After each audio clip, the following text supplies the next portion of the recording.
전문 분야 시즌즈, 오늘은 유전체 설계도와 라이프로그 일기로 완성하는 건강 지도를 주제로 조선대학교 의생명과학과 김종수 교수 모시고 이야기 나누겠습니다.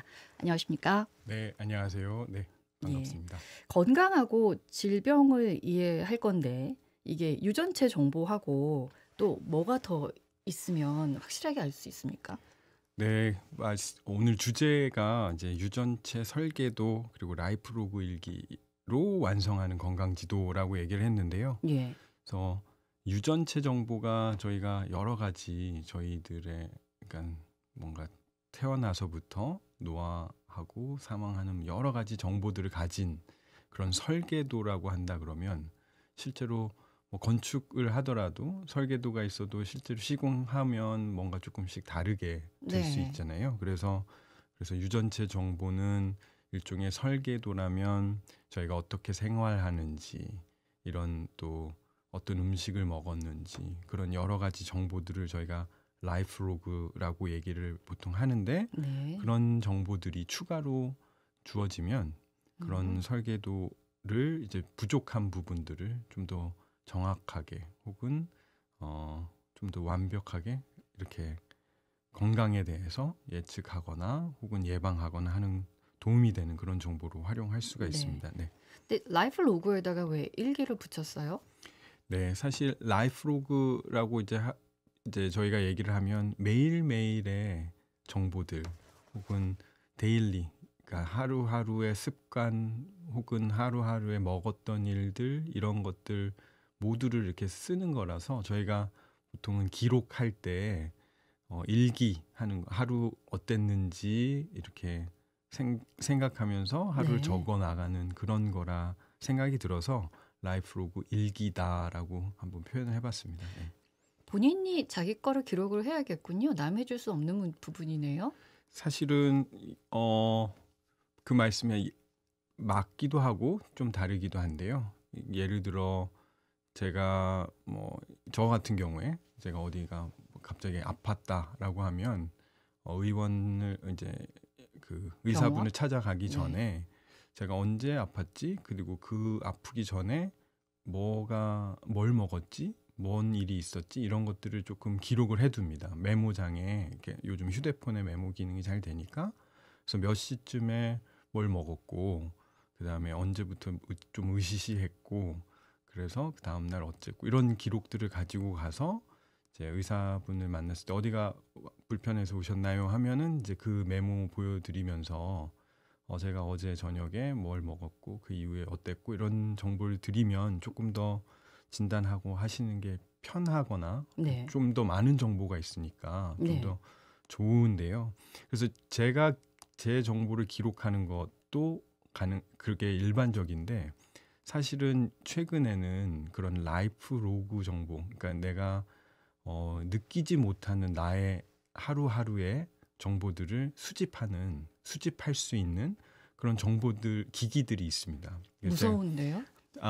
무서울 수도 있는데요. 나도 모르는 내 정보를 누군가 가져가고 있습니까? 아니, 그렇다기보다는 예를 들어 저희 휴대폰에서도 그렇고 혹은 요즘 스마트워치라고 하는 거에서 건강 기록들을 그 스마트워치 차고 다니면서 거기서 맥박을 잰다든지 그 스마트워치 안에 온도를 측정하는 센서가 붙어 있다든지 그다음 가속, 움직임 같은 것들을 확인해서 그런 정보들을 바탕으로 내가 얼마나 활동했고 내 체온이 어떻고 이런 것들을 이제 기록해서 이제 그런 것들을 나도 모르게 내가 인지하지 못하는 그런 내 일상의 정보들을 이렇게 활용할 수 있도록 하는 그런 시도들도 있고 그런 이제 기술적인 토대가 완성됐다고 할 수 있습니다. 네. 완성이 됐습니까?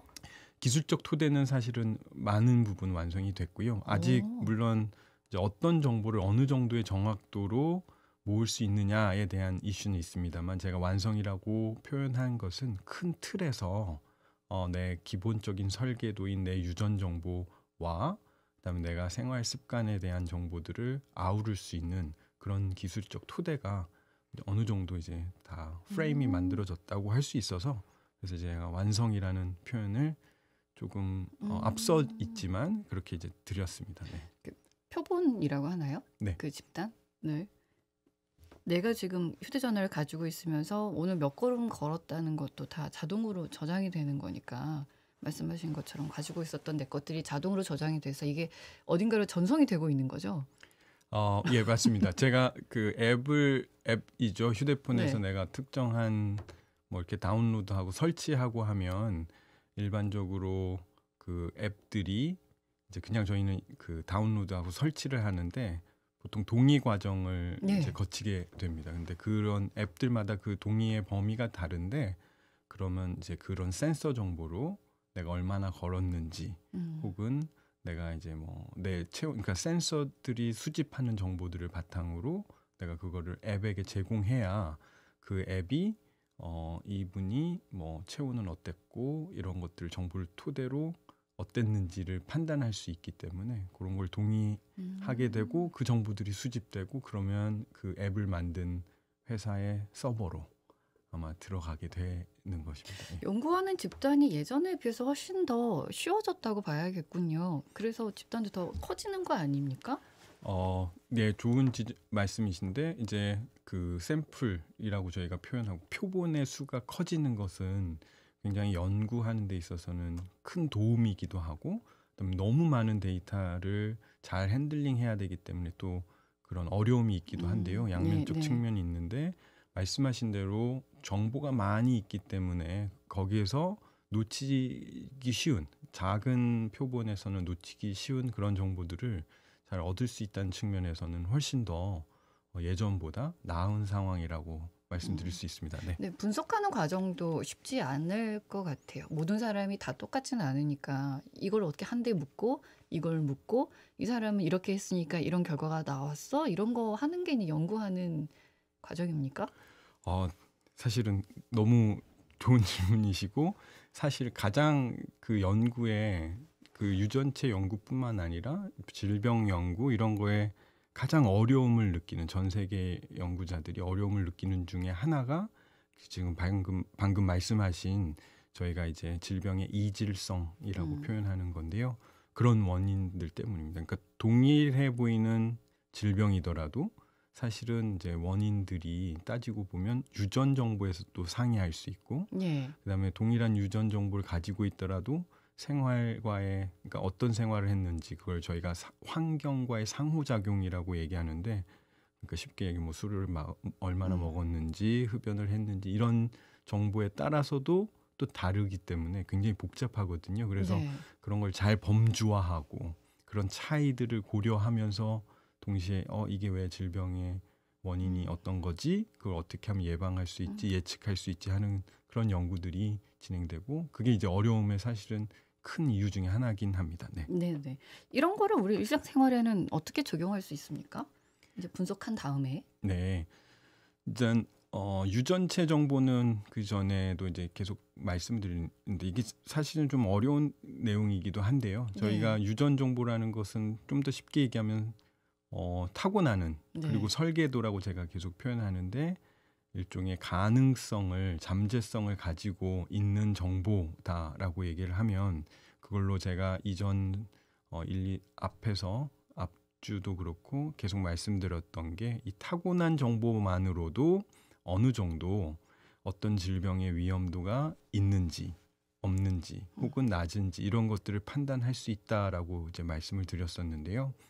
근데 그게 그런 위험도가 있다고 하더라도 죽을 때까지 그런 질병이 전혀 오지 않을 수도 있고 반대로 질병 위험도가 유전 정보로는 예측했을 때 낮음에도 불구하고 빠르게 그런 질병이 또 일찍 나타날 수도 있고 한데 그런 변동성을 주는 이제 여러 가지 정보들이 또 있습니다. 그게 네. 환경 정보고 생활 정보고 저희가 라이프 로그라고 하는 그런 정보들이 수집되면 네. 그런 정보들을 조금 더 빠르게 혹은 더 정확하게 이제 할 수 있는 측면이 있고 한 가지 이제 제가 알츠하이머 치매 관련해서 좀 말씀을 드리면 보통 저희가 그 알츠하이머병 하면은 좀 초기 40대나 이렇게 오는 초록이 치매라고 하는 게 있고 네. 그다음 노인성 치매 보통 65세 이상 나타나는 그런 이제 치매가 있는데요. 그 알츠하이머병에 의한 치매인데 그 두 가지가 조금 유전적 생긴 원인이 조금 다릅니다. 그런데 예를 들어 저희가 이제 노인성 치매, 나이가 많이 드셔야지 생기는 그런 알츠하이머성 치매에 대해서 태어나자마자 사실은 유전적으로 예측을 할 수는 있거든요. 어느 정도 위험도가 있는지에 대해서. 그렇지만 그 유전 정보로는 알 수 없는 게 언제 병이 발병할지 이런 거에 대한 것은 전혀 예측하기가 쉽지 않습니다. 그래서 예를 들어 그런 것들을 잘 확인하기 위해서 뭐 인지 기능 검사 같은 것들을 한다든지 하는 거는 라이프로그 정보는 아니잖아요. 그건 네. 특별한 검사를 받아야 되니까. 근데 저희가 뭐 뇌파라든지 그리고 지금 제가 반지 형태로 이렇게 끼고 있는 이런 정보들로 수면 상태가 어떤지 이런 것들을 또 측정하는 그 기기들이 있는데요. 그래서 반지 형태 끼는 건 뭐예요? 예, 이 반지 형태는 어, 스마트워치처럼 그런 센서, 스마트워치 같은 데 들어있는 센서들이 반지 형태로 돼서 반지를 끼고 있으면 똑같은 혹은 유사한 아, 정보들을 모으는 건데 최근에 저 액세서리인 줄 알았어요. 그렇군요. 이게 좀 두꺼워서 네, 그런데 최근에 이제 그 기업명을 얘기하면 안 되는 거죠. 그렇죠. 네, 그 네, 어떤 방송을 회사에서 이제 잘 하시네요. 예, 예. 그런 반지형의 음, 그런 걸 모은 그런 이제 기기를 만들어서 광고하고 있는데 그런 걸 하면 이제 수면 정보 같은 것들을 저희가 모을 수 있습니다. 그러면 수면 정보에 어떤 건 얼마나 잤는지뿐만이 아니라 수면의 품질이 어떤지, 그러니까 저희가 어, 수면 스테이지가 있는데 깊은 수면, 얕은 수면, 그리고 저희가 렘 수면이라고 하는 그런 이제 주기들이 골고루 잘 있어야 그 과정 중에 여러 가지 이제 회복하는 메커니즘들이 도는데 네. 그게 잘 그 불균형하다든지 하면은 회복이 좀 잘 안 되고 하거든요. 그리고 그 예를 들어 알츠하이머병의 중요한 그 문제로 지적되는 아밀로이드 베타라고 하는 플락이 네. 사실은 그 수면을 잘 하면 그런 것들이 조금 이렇게 제거되고 하는 것들에 음, 대한 보고가 있는데 수면이 잘 되지 않거나 그러면 그런 게 잘 청소되지 않는 그런 음, 것들이 보고되는 것들이 있습니다. 그래서 그런 정보들을 이제 그런 라이프 로그 정보 내가 인지하지 못하고 센서로서 이제 음, 모으는 그런 정보들이 예. 실제로는 질병 위험도 예측이나 이런 것들에 굉장히 유용하게 활용될 수 있습니다. 유전체 정보하고 라이프 로그 네, 일기하고 합쳐져 있으면 지금 상태가 어떤지 앞으로 어떻게 발현될 건지를 예측할 수는 있겠다라는 생각이 드는데 가장 이제 우리가 중요하게 생각하는 건 그럼 그걸 어떻게 죄송합니다. 어떻게 예방할 수 있어라는 거 하고 병이 발병을 했었을 때 어떻게 치료할 수 있어? 그러니까 미래에 나의 건강 상태를 관리할 수 있는 방법의 개선이 되는 거야?라는 질문이 들어갈 수 있는데 이거에도 도움이 됩니까? 네, 아주 그 가장 핵심적인 저희가 빨리 알려고 하는 것 자체의 궁극적 목적은 말씀하신 대로 예방하거나 그래서 치료해서 혹은 완전한 치료가 아니더라도 그런 이제 질병이 발병하는 시기를 늦추거나 하는 것을 이제 궁극적 목표로 할 텐데요.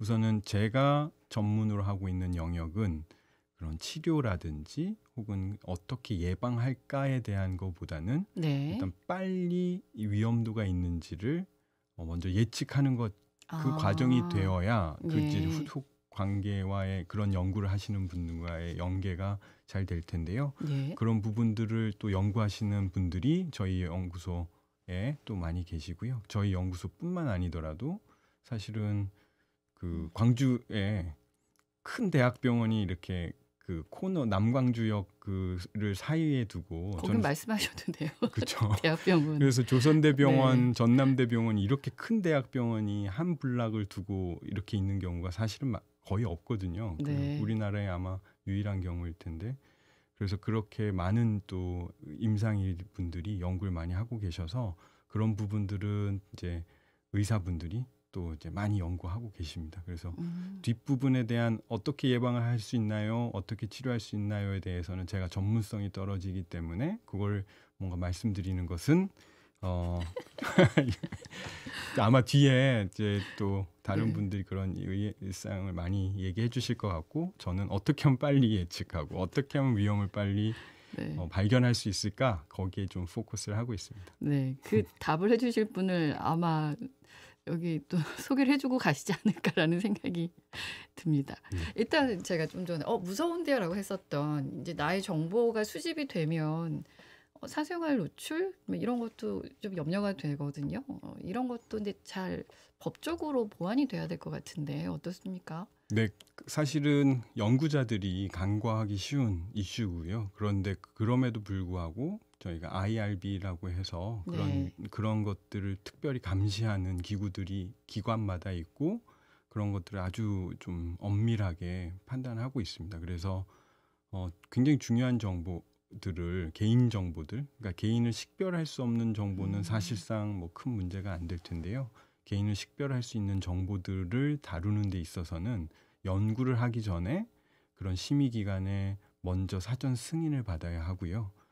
그렇다고 해서 그 개인 정보가 없어지는 것이 아니기 때문에 그럼 그걸 어떻게 분석할 거고 어디에 둘 거고 사용한 이후에 어떻게 처리할 거고 이런 아주 구체적인 것들까지 일반적으로는 심의를 다 하고 그게 승인이 되어야지만 이제 연구를 할 수 있습니다. 그리고 참고로 저희 코호트라든지 저희 연구소에서도 개인 그 참여하시는 분들이 다 무료로 정보를 모으고 있지만 그 동의를 또 해주고 계시지만 그 정보들 일부는 개인 정보들이 있는데요. 그런 것들은 아주 제한된 소수의 사람들만 제한된 목적하에서 외부로 이렇게 노출되지 않고 그러니까 폐쇄망이죠. 그러니까 네. 인터넷으로 연결되지 않은 서버 내에서만 확인 가능하게 한다든지 그런 절차들을 하고 있습니다. 그런데 근데 여전히 그런 부분들은 계속해서 좀 주의해야 될 부분이 있고요. 그래서 내 개인 정보가 어떻게 사용될 수 있는지 이런 것들은 그럼 법적 제재 테두리가 잘 이제 갖추어지고 있지만 그럼에도 불구하고 항상 그 빈틈이 있을 수 있기 때문에 그 개인 스스로가 조금 더 그런 건 관심 가지실 필요가 있지 않나 생각이 듭니다. 예, 법제화가 돼 있고 근데 사회가 발전하면서 더 중요한 건 개개인의 윤리 의식인 것 같고 또 개인이 갖추지 못했을 때 사회적으로도 윤리 교육은 꼭 필요할 것 같은데 이걸 좀 많이 간과하고 있는 것 같아서 맞습니다. 이 연구를 많이 하시려고 혼자 하시는 건 아니니까 네. 어제 또 개소식이 있지 않았습니까? 네, 맞습니다. 어제 저희 사실은 그 제가 속해서 메인으로 하고 있는 연구소 중인 하나인 웰 에이징 메디케어 연구소가 네. 어제 개소식을 했고요. 그 개소식과 함께 사실은 지난주에 좀 이 코너를 통해서 좀 광고도 하고 싶었었는데 그 토크 콘서트라는 것을 이제 했습니다. 네. 저희가 노화와 관련된 이제 토픽들을 많이 다루고 있는데요. 노화 혹은 노화 관련 질병들 하고 있는데 이제 그 박상철 교수님이라고 굉장히 유명하신 분이고요. 백세인 연구로 전 세계적으로도 굉장히 유명하신 분인데 그분 네. 모시고 톡 콘서트에서 네. 재밌는 얘기도 나누고 했었습니다. 예. 네. 뭐 설명해 주셔서 저희 토크 콘서트 그거를 녹음해가지고 금요일에 저 내보낼 예정입니다. 많은 기대해 주시고요. 지금까지도 웰 에이징 뭐 노화에 관련돼 있는 연구를 하셨지만 이제 개소식까지 했으니까 더 많은 연구가 박차에 가해지지 않을까라는 생각을 합니다. 오늘 또 말씀 고맙습니다. 네, 감사합니다. 언제 어디서나 내 손 안의 뉴스. 광주 MBC 뉴스 유튜브 구독으로 함께하세요.